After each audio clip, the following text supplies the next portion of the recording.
Hi అండి, welcome to భాగ్యలోక. ఈరోజు మనం చాలా simple and healthy recipe carrot శనగపప్పు కర్రీ చేసుకుందాం.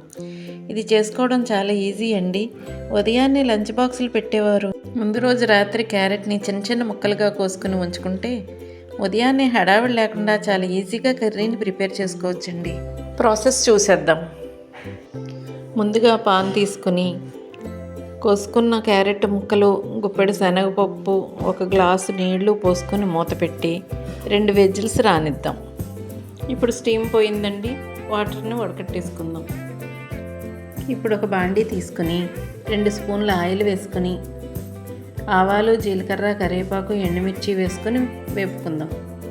పోపు బాగా వేగిన తర్వాత ముందుగా ఉడికించి పెట్టుకున్న క్యారెట్, శనగపప్పు వేసి బాగా కలుపుకొని 2 నిమిషాలు వేయించుకుని తగినంత ఉప్పు, 1 స్పూన్ కారం వేసుకుని కలుపుకొని స్టవ్ ఆఫ్ చేసేసుకుని సర్వింగ్ బౌల్లోకి తీసుకొని సర్వ్ చేసుకోవడమే.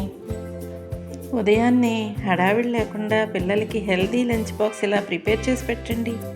అంతేకాదండి, కొత్తగా వంటలు నేర్చుకునే వారికి ఇది బెస్ట్ అండ్ సింపుల్ రెసిపీ కూడా.